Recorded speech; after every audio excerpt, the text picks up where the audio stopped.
The universe has a peculiar sense of humor, and today it had decided to test my sanity by presenting me with the most impossible behavioral phenomenon I'd ever witnessed.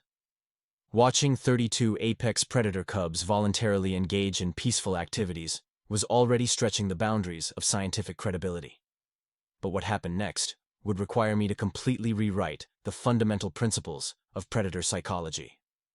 The human responsible for this impossibility was named Penny Silverbrook. And yes, before you ask, humans really do name their offspring after random combinations of currency and geographical features, as if they're trying to claim ownership of the entire cosmos through creative nomenclature. Penny stood exactly 5 feet and 3 inches tall, had red hair that seemed to generate its own gravitational field, and possessed the kind of relentless optimism that made veteran xenobiologists consider early retirement. She was also, according to every rational assessment our facility had conducted, completely out of her mind.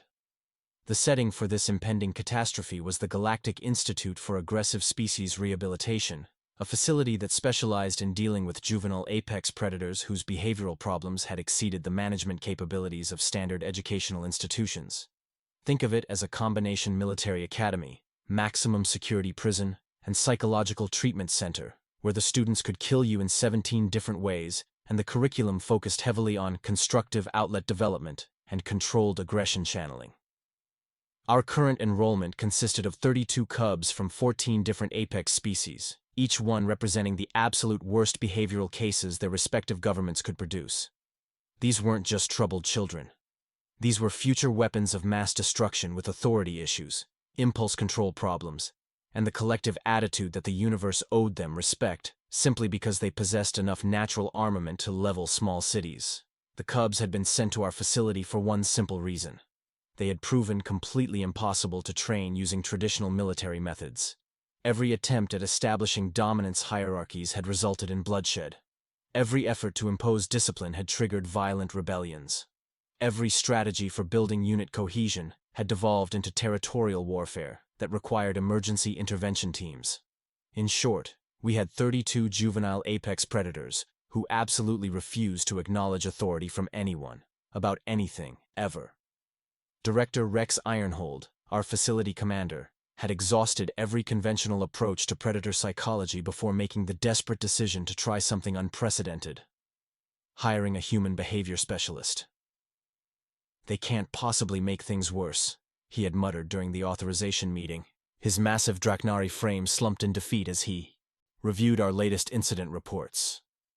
"Half our staff are requesting hazard pay, the other half are requesting transfers, and the cubs have formed what appears to be an anarchist collective dedicated to rejecting all forms of social structure."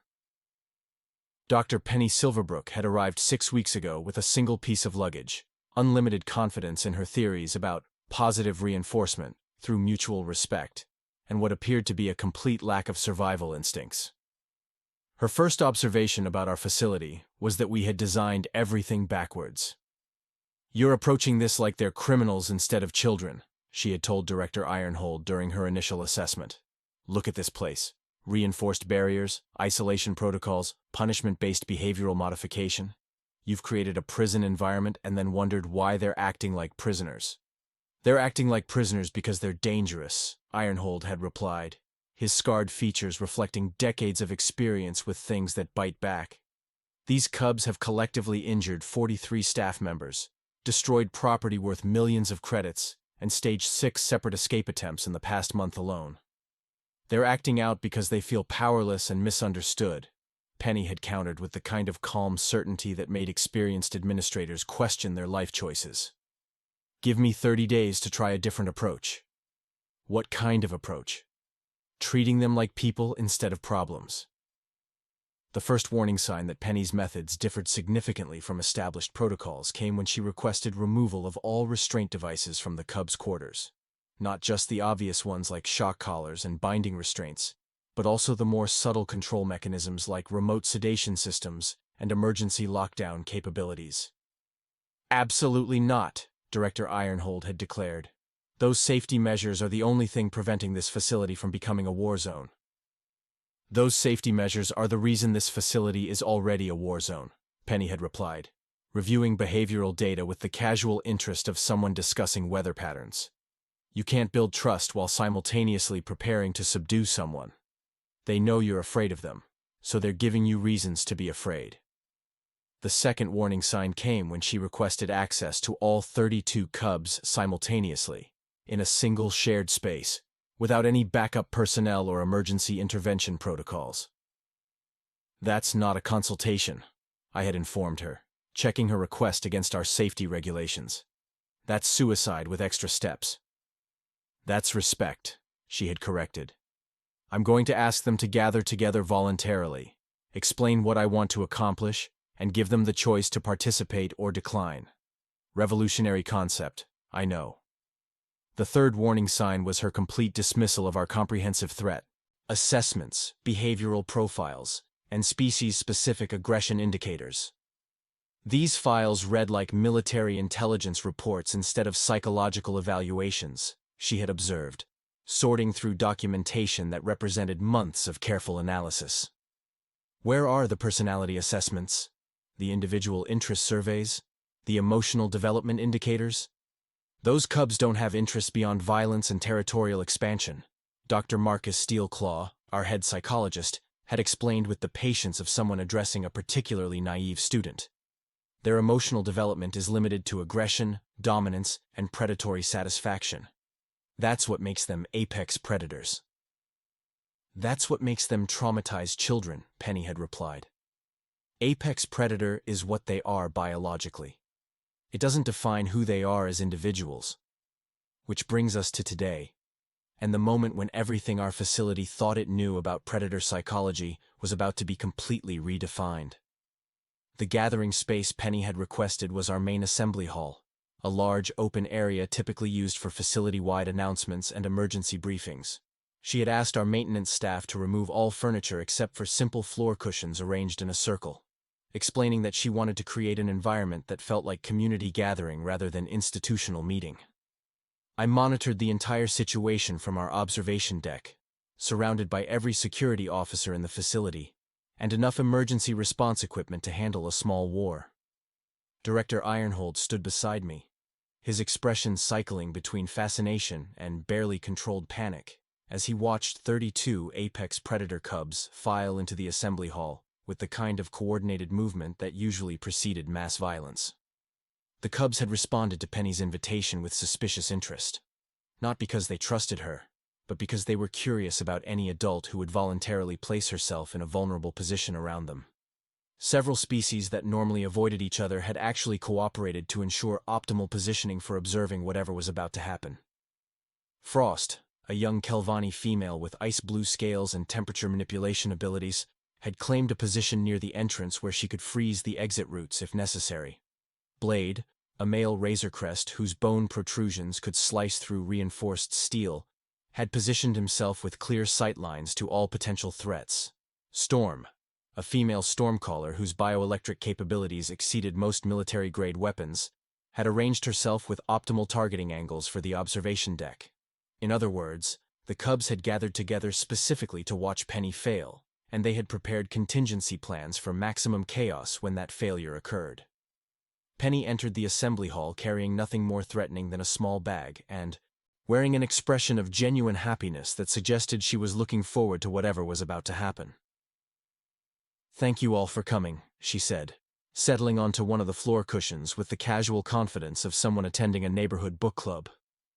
"I know this is unusual, and I appreciate your willingness to try something different."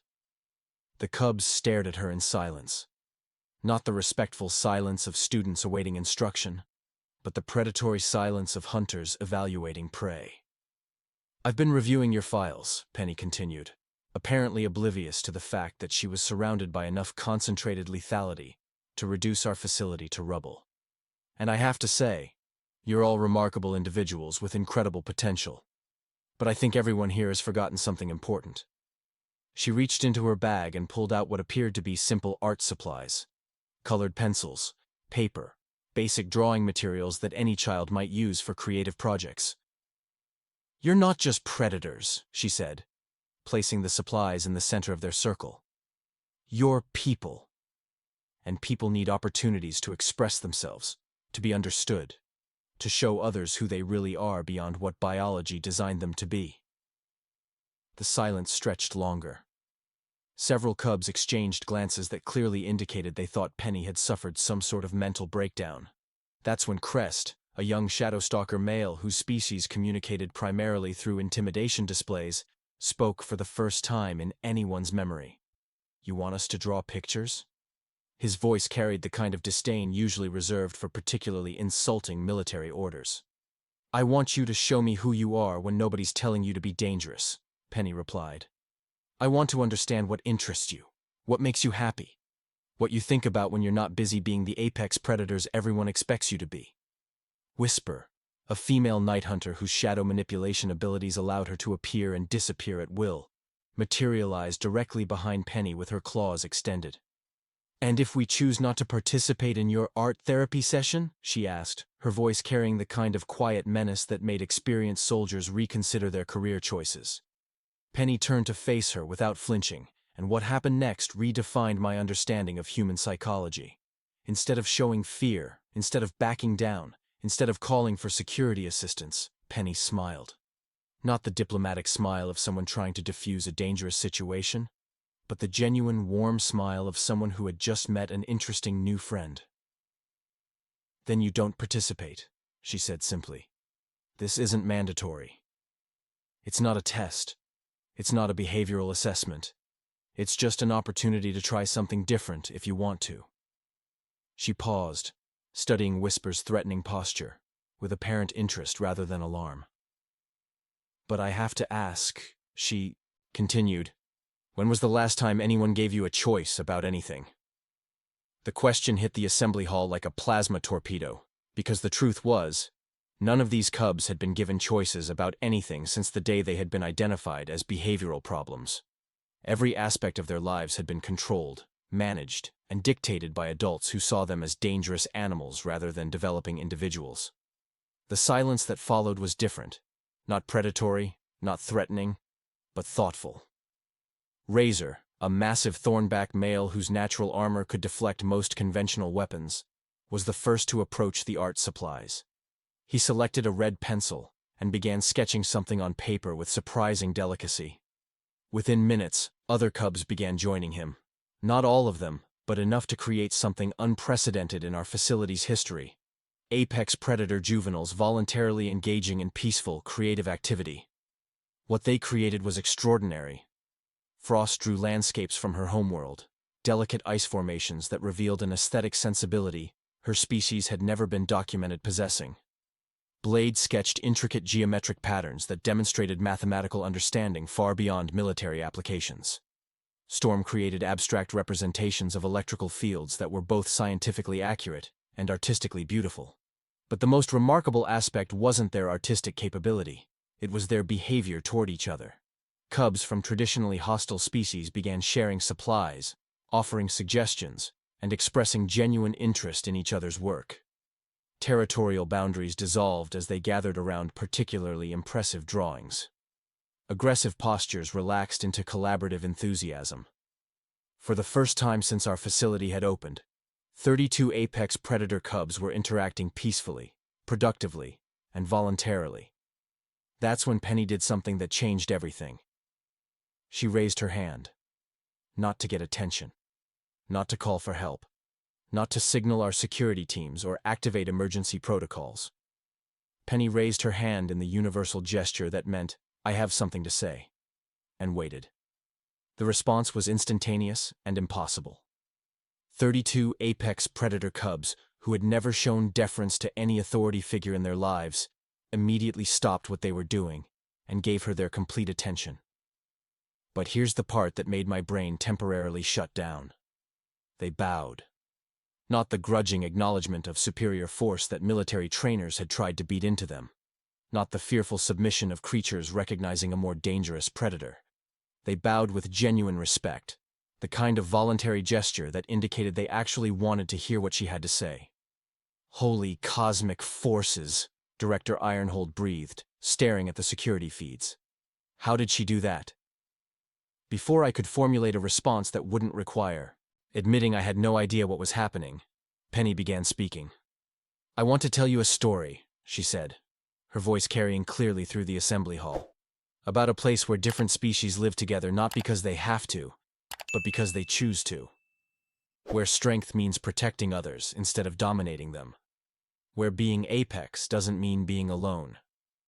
The cubs remained in their respectful postures, listening with the kind of focused attention we had never managed to achieve through threats, bribes, or psychological manipulation. "This place exists," Penny continued. "It's called Earth, and it's my home. But it wasn't always peaceful.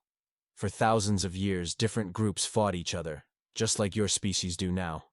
We had apex predators, too. Humans who thought strength meant conquest, intelligence meant domination, survival meant making sure everyone else suffered." Frost lifted her head slightly, her ice-blue scales shimmering with curiosity. "What changed?" "We learned something important," Penny replied. "Being the strongest doesn't make you the best. Being the smartest doesn't make you the wisest. Being capable of destroying others doesn't mean you should." Storm's bioelectric field flickered with what appeared to be confused interest. "But if you can dominate, why wouldn't you?" "Weakness invites attack." "Because," Penny said, settling more comfortably as if she were sharing bedtime stories instead of delivering philosophical revelations to armed juveniles, "domination requires constant vigilance. You spend all your energy maintaining control, fighting challenges, proving your superiority. It's exhausting, and it's lonely." She gestured toward their artwork scattered around the circle. "Look what you accomplished today when you chose cooperation over competition. Every single drawing is better because you shared supplies, offered suggestions, and learned from each other. You created something beautiful together." Blade's bone protrusions retracted slightly as he considered her words. "Cooperation makes us vulnerable, shows weakness to enemies." "Cooperation makes you stronger," Penny corrected gently. "Not individually, but collectively. One apex predator is dangerous. 32 apex predators working together could change the galaxy." The silence that followed was pregnant with possibilities none of them had previously considered. That's when Crest, the shadow stalker who had initially mocked her art therapy suggestion, did something that made our security teams reach for emergency sedatives. He approached Penny directly, moving with the fluid grace of a natural assassin, and knelt before her. "Teach us," he said, his voice carrying the weight of someone making a life-altering decision. "Show us this cooperation you speak of." The cascade effect was immediate. One by one, every cub in the assembly hall approached Penny and knelt in gestures of voluntary respect that defied everything we knew about apex predator psychology. "Sweet cosmic mercy," I muttered, watching the impossible scene unfold. "They're not just bowing. They're pledging themselves to her guidance." Director Ironhold's expression suggested he was seriously considering early retirement. "This is either the greatest breakthrough in interspecies relations or the beginning of the most dangerous cult in galactic history." Penny looked around the circle of kneeling cubs with an expression of profound satisfaction. "I accept your request for guidance, but I have conditions. First, no one kneels to anyone. We're equals working together, not subjects following a leader." The cubs rose immediately, but their postures remained attentive and respectful. "Second, what we build here stays here until you're ready to share it with the galaxy. This is your safe space to learn and grow without outside judgment." Whisper materialized fully, abandoning her shadow camouflage for the first time since arriving at our facility. "What exactly are we building?" Penny's smile could have powered our entire station. "A new way of being apex predators. One that uses your natural abilities to protect and create instead of conquer and destroy." Over the following weeks, I documented the most extraordinary transformation in behavioral psychology ever recorded. Under Penny's guidance, the cubs developed what she called constructive apex behaviors that channeled their natural predatory instincts toward positive outcomes.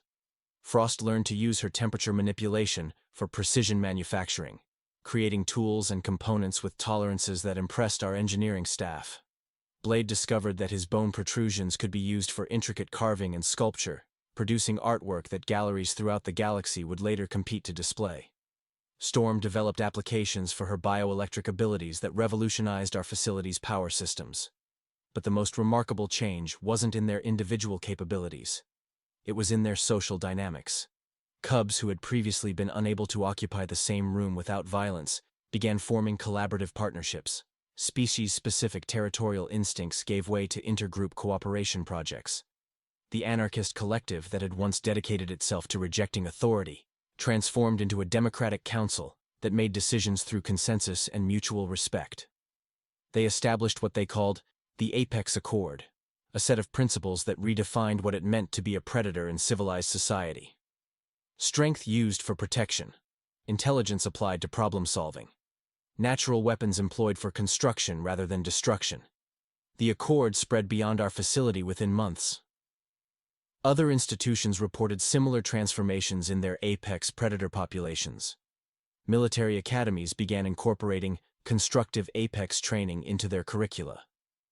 Diplomatic corps started recruiting graduates from programs that emphasized cooperation over domination. But the real test came 6 months later, when the Galactic Defense Force requested our Cubs for an emergency mission that would determine whether their new philosophy could withstand real-world pressures. A mining colony on the Outer Rim had suffered catastrophic tunnel collapses that trapped hundreds of workers beneath unstable geological formations. Conventional rescue equipment couldn't navigate the damaged infrastructure, and time was running out for the trapped miners. The Cubs volunteered immediately, proposing rescue strategies that utilized their apex abilities for precision excavation, structural stabilization, and survivor extraction. Their plan was brilliant, dangerous, and required exactly the kind of interspecies cooperation Penny had taught them. Director Ironhold authorized the mission with visible reluctance. If this goes wrong, if they revert to predatory behaviors under stress, we could lose everything we've built here. They won't revert, Penny assured him, watching the Cubs prepare their equipment with professional efficiency. They've learned that being apex means taking responsibility for others, not just themselves. The rescue operation lasted 18 hours and saved every trapped miner. The Cubs worked with surgical precision, using their natural abilities to navigate hazards that would have defeated conventional rescue teams. More importantly, they maintained their cooperative principles under extreme pressure, proving that their transformation was permanent rather than temporary conditioning. The mission's success triggered a cascade of policy changes throughout the galaxy. Military doctrine shifted from dominance-based strategies to protection-focused approaches. Educational systems adopted cooperative learning models that emphasized collective achievement over individual competition. Diplomatic protocols incorporated apex predator perspectives on conflict resolution. The Cubs became ambassadors for their revolutionary philosophy, traveling throughout known space to demonstrate that apex predators could be guardians rather than conquerors.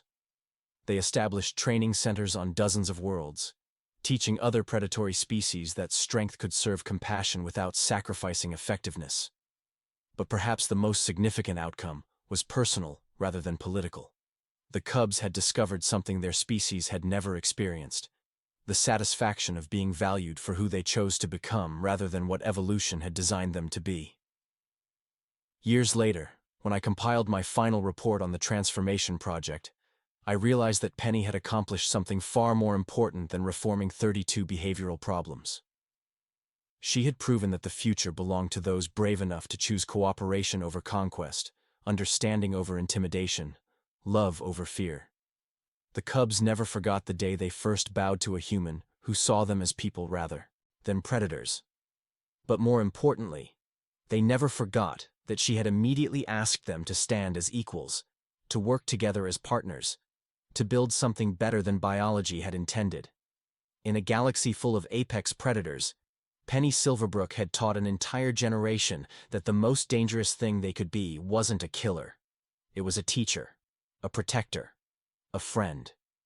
The Cubs proved that evolution was a choice rather than a destiny, that intelligence could overcome instinct, and that the strongest beings in the universe were those who chose to lift others up rather than tear them down. And it all began with one human raising her hand and asking 32 impossible children if they wanted to try something different. Sometimes the most powerful weapons in the universe are patience, understanding, and the revolutionary belief that everyone deserves the chance to choose who they become. Even apex predators. Especially apex predators. But the universe, as I've mentioned, has a twisted sense of humor. And just when you think you've witnessed the pinnacle of impossible events, reality decides to raise the stakes even higher. 3 years after the Cubs' graduation from our facility, we received an emergency transmission that made Director Ironhold question whether he had accidentally entered an alternate dimension where logic no longer applied. The message came from the Sovereign Council of the Draconian Empire, the most militaristic civilization in known space. These were beings who had built their entire culture around the principle that might makes right, who viewed diplomacy as a sign of weakness, and who had spent the last 5 centuries conquering everything within reach of their war fleets. They were requesting Penny's services. "Let me understand this correctly," Director Ironhold said, reading the transmission for the 4th time. "The Draconians, whose idea of negotiation involves orbital bombardment, want to hire a human behavior specialist to work with their military cadets?" "Apparently," I replied, checking the authentication codes to ensure this wasn't an elaborate practical joke. "Their latest generation of warriors is exhibiting what they call problematic independence behaviors. The cadets are questioning orders, forming unauthorized alliances, and worst of all, showing mercy to defeated enemies." Penny, who had been reviewing the request with typical human optimism, looked up from her datapad with an expression of barely contained excitement.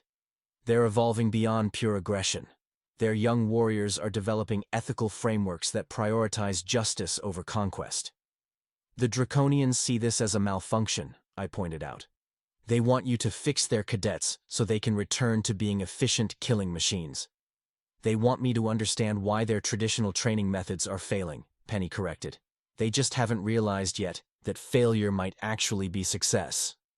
2 weeks later, I found myself aboard a diplomatic transport heading toward the Draconian homeworld, because apparently documenting impossible human achievements had become my specialized career path.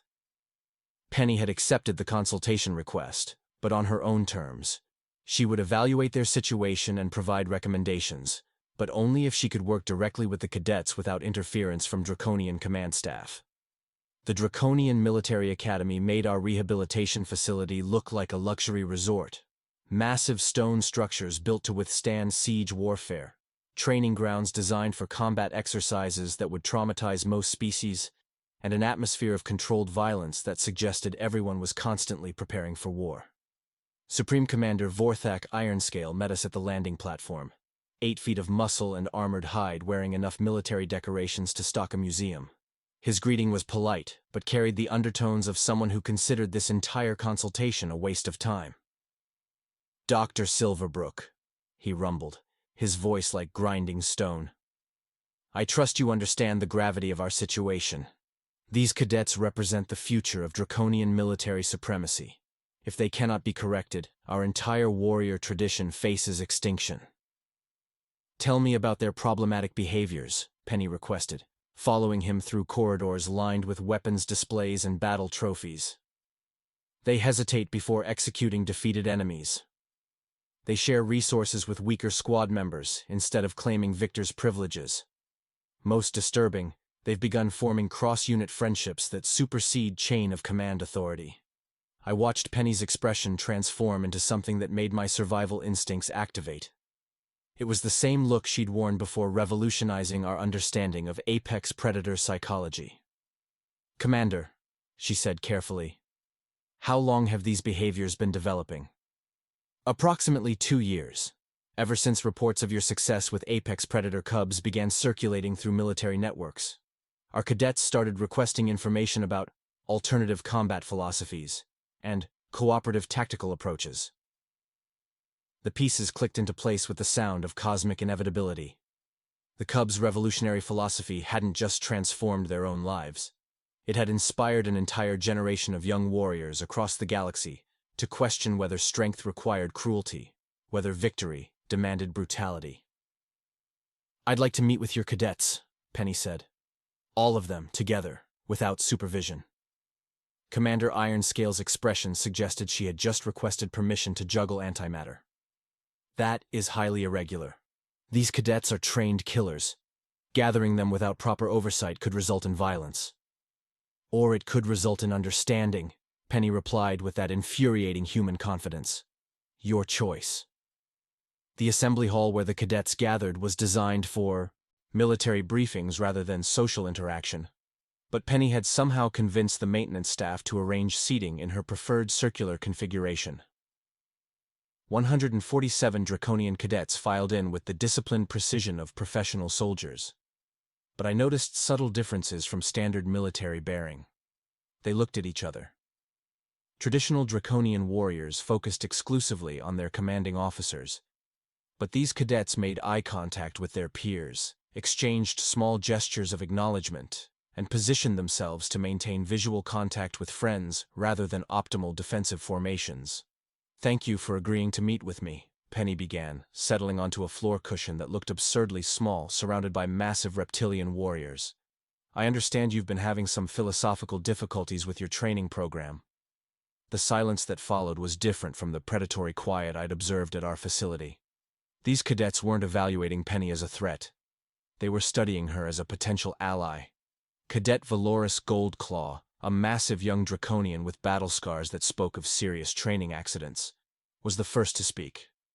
Dr. Silverbrook, we have heard stories about apex predator cubs who learn to use their abilities for protection rather than conquest. We wish to understand if such approaches are compatible with Draconian honor. What does honor mean to you? Penny asked, her voice carrying genuine curiosity rather than challenge. Traditionally, another cadet replied, honor means victory in combat, dominance over enemies, and absolute loyalty to the warrior code. But, Valorous continued, his voice carrying the weight of someone who had thought deeply about these concepts, we have begun to question whether honor might also include protecting those who cannot protect themselves, showing mercy to defeated foes, and choosing justice over vengeance. The discussion that followed lasted 6 hours and redefined my understanding of military psychology. These weren't rebellious cadets rejecting authority. They were young warriors attempting to reconcile traditional values with evolved ethical frameworks that prioritize service over selfishness. They had studied the Cubs' rescue operations, analyzed their cooperative strategies, and attempted to integrate those approaches with Draconian military doctrine. The result was a hybrid philosophy that maintained warrior effectiveness while incorporating concepts like proportional response, civilian protection, and post-conflict reconstruction. You've created something remarkable, Penny told them when they finished their presentation. You've proven that military strength and moral strength aren't mutually exclusive. That being a warrior can mean being a guardian. Over the following weeks, Penny worked with the cadets to develop what they called the Guardian Warrior Protocols. These weren't just modifications to existing training programs. They represented a fundamental reimagining of what military service could accomplish when guided by principles of protection rather than conquest. The protocols spread through Draconian military academies with surprising speed. Within months, similar programs were being implemented throughout their empire. Traditional conquest campaigns gave way to peacekeeping missions. Occupation forces transformed into reconstruction teams. The Draconian military evolved from an instrument of domination into a force for galactic stability. The political implications were staggering. Other militaristic civilizations began requesting similar consultations. Peaceful species that had spent centuries defending against aggressive neighbors suddenly found themselves working alongside former enemies on cooperative projects. The balance of power throughout the galaxy shifted from competition toward collaboration. But perhaps the most significant change was personal. The Cubs, now adult apex predator ambassadors, began working directly with reformed military units. Former weapons of mass destruction teaching former instruments of conquest how to be instruments of peace. I watched Frost, now a master engineer, collaborate with Draconian construction teams on humanitarian infrastructure projects. Blade had become a renowned artist whose sculptures decorated peace monuments throughout known space. Storm served as an energy systems consultant, helping civilizations develop sustainable technologies that eliminated resource conflicts. The philosophical movement that had begun with 32 impossible children had evolved into a galactic transformation that proved evolution was indeed a choice, rather than destiny. 5 years after that first art therapy session, I received an invitation that summarized everything we had accomplished. The Galactic Council was establishing the first Universal Academy for Cooperative Excellence, with Penny appointed as Chancellor, and our former Cubs serving as department heads. The Academy would teach beings from every species how to transcend their biological programming, how to choose cooperation over conquest, how to build futures that served everyone rather than just the strongest. During the dedication ceremony, I watched representatives from hundreds of civilizations gather to honor the human who had taught the galaxy that the most powerful force in the universe wasn't military might or technological superiority. It was the simple belief that everyone deserved the chance to become something better than what they were designed to be. Penny never forgot the day 32 apex predator cubs bowed to her and asked for guidance. But more importantly, she never forgot that she had immediately asked them to stand as equals and work together to build something unprecedented.